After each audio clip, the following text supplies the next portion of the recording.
They didn't drag her. They didn't carry her. She walked. On a freezing February night in 1945, a 23-year-old woman steps out of a concentration camp cell and walks toward her execution, while two others are too weak to stand. Her name is Violette Szabo. She is a British spy. She is a mother.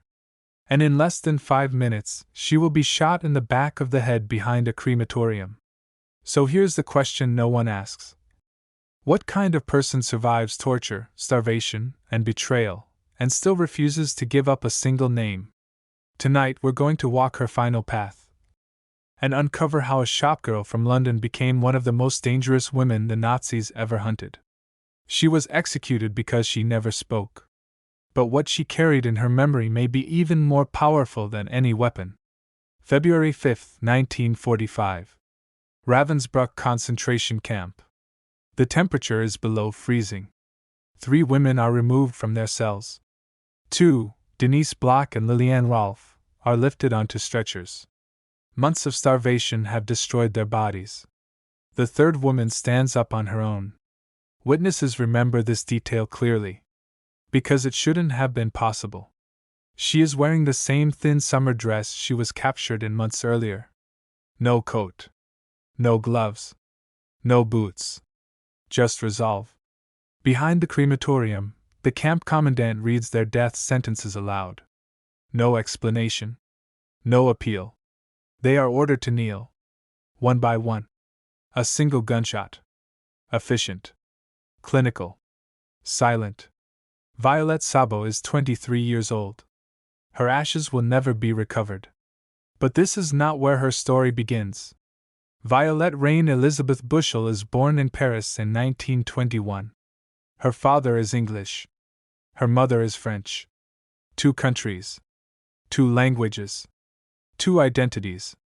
As a child, she moves effortlessly between worlds, speaking French with her aunt in Picardy, then English on the streets of South London. By the time she's a teenager, she doesn't just blend in. She passes. And that matters more than anyone realizes yet. She's athletic. Competitive. Fearless. While other girls watch their brothers play soldiers, Violette joins in. And usually wins. Her father teaches her to shoot at carnival galleries. She gets so good, some operators ban her for winning too often. At 14, she leaves school and works as a shop assistant in Brixton.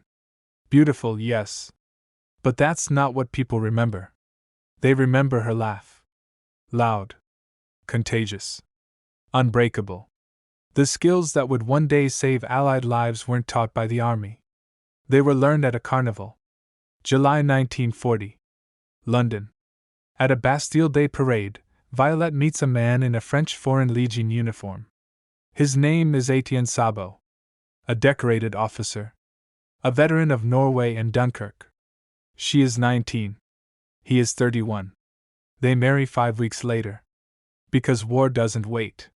Within days of the honeymoon, Etienne ships out to fight Vichy forces in Africa. For the next 2 years, their marriage exists in fragments. Brief leaves, hurried goodbyes, letters sent into uncertainty. June 8, 1942. Violette gives birth to their daughter, Tanya, in a London hospital. The next day, Etienne is fighting Rommel's Afrika Korps in the Libyan desert. He will never see his child. October 1942. Second Battle of El Alamein. Etienne leads a diversionary attack to save his men. He is hit. He dies of his wounds. Violette receives the news while working in an aircraft factory.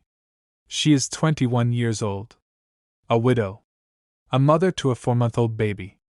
She turns to a friend and says something that changes everything.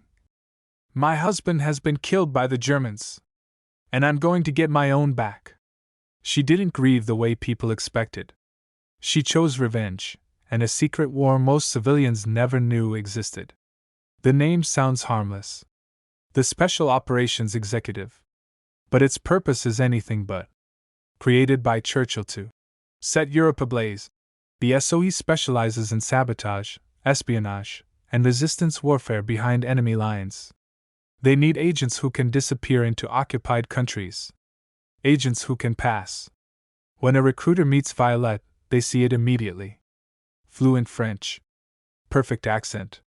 Fearless. Already an excellent shot. They offer her a desk job. She refuses. She wants the field.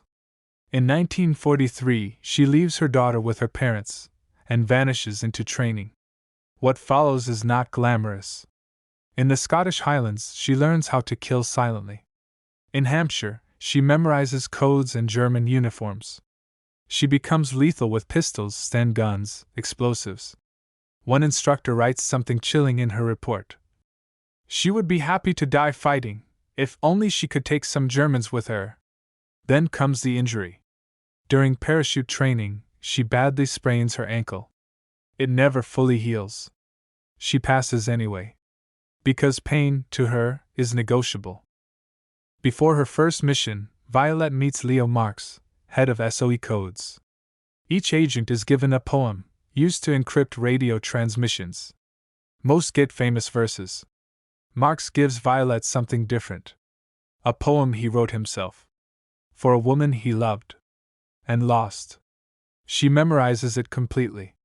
It begins. The life that I have is all that I have. And the life that I have is yours. She carries it with her. Into France. Into captivity. Into death. She will never write it down. The Nazis could break bones. They could starve bodies. But they could not reach the one thing that mattered most. April 5, 1944. Violette parachutes into Nazi-occupied France. Codename, Louise. Cover identity, a commercial secretary. Her mission, investigate why an entire resistance network in Normandy has collapsed. Over 100 people have been arrested. Something has gone catastrophically wrong. She travels alone. For 3 weeks, she moves through enemy territory.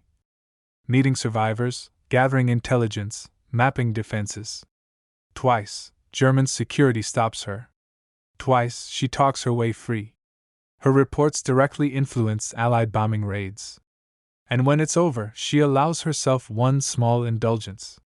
In Paris, she buys a black dress. The first lovely dress I've ever owned, she says. And another. For her daughter. She returns to England in May 1944. Promoted. Proven. She volunteers again immediately. June 6, 1944. The beaches of Normandy explode with Allied landings. The very next night, Violette Szabo parachutes back into France. This time, the mission is critical. Coordinate resistance sabotage. Delay German reinforcements. Especially one unit. The 2nd SS Panzer Division. Das Reich. The same division that will soon massacre an entire French village. June 10th. Violette travels by car with resistance fighter Jacques Dufour. They hit a roadblock. SS troops. Searching for one of their own. Dufour tells her to be ready to run. Then everything happens at once. Dufour jumps out and opens fire. Violette doesn't run. She grabs her Sten gun and fires with him. She hits several Germans. Only when ordered does she sprint toward a wheat field. Then turns back to provide covering fire. Bullets tear through the stalks. Her ankle gives out. She falls. She looks at Dufour and says, "Go. I'll cover you." For 20 minutes. Alone. She holds off advancing SS troops. 8 magazines. Empty. Dufour escapes. She is captured. Most people break when escape fails. She fought harder when it did. First, Limoges. 4 days of questioning. She gives a false name. Then Paris. Frayne's prison. Then 84 Avenue Foch. Gestapo headquarters. If you were sent there, survival was not expected. They know who she is now. An SOE agent. The interrogations intensify. Beatings. Isolation. Methods designed to erase identity.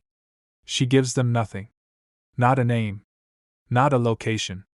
Not a whisper. August 1944. Paris is about to be liberated.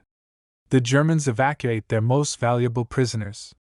Violette is shackled to fellow agent Denise Block and loaded onto a transport. The journey lasts 18 days. At one point, Allied planes attack the train. Guards flee. In the chaos, Violette crawls, still chained, to bring water to prisoners in the next carriage. Men dying of thirst. Even now, she thinks of others. Late August 1944. Ravensbrück concentration camp. Over 130,000 women pass through its gates. At least 30,000 die. Violette arrives wearing the same dress she was captured in months earlier. Roll calls last hours in freezing weather. Starvation rations. Lice-infested bunks. The constant smell of burning bodies. She is sent to forced labor, digging frozen ground for an airfield. Women around her die daily. But survivors remember something extraordinary. She never loses hope. She jokes. Plans escapes. Refuses to build munitions. Punished twice. Still unbroken. January 1945. She is placed in solitary confinement with Denise Block and Liliane Rolfe. They are beaten. Rolfe can barely walk. Block is desperately ill. Only Violette can still stand. Then, on February 5th, the guards come. And we return to where we began. After the war, SOE officer Vera Atkins hunts down the truth.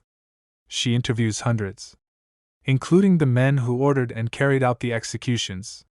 Most are later hanged. Of the 39 female SOE agents sent to France, 13 are killed. Violette is the youngest. Her daughter, Tanya, grows up never knowing her mother.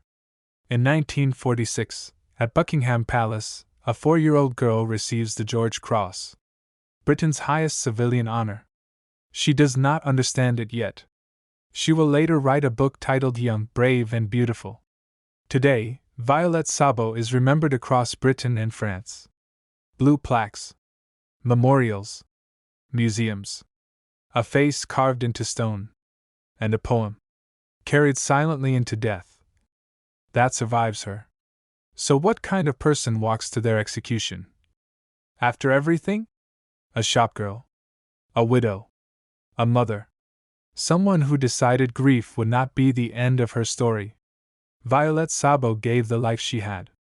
And because of that, countless others kept theirs. If this story moved you, don't let it end here. Like the video, subscribe, and tell us in the comments where you're watching from. Because remembrance isn't passive. It's a choice. And tonight, you chose to remember. Thank you for watching.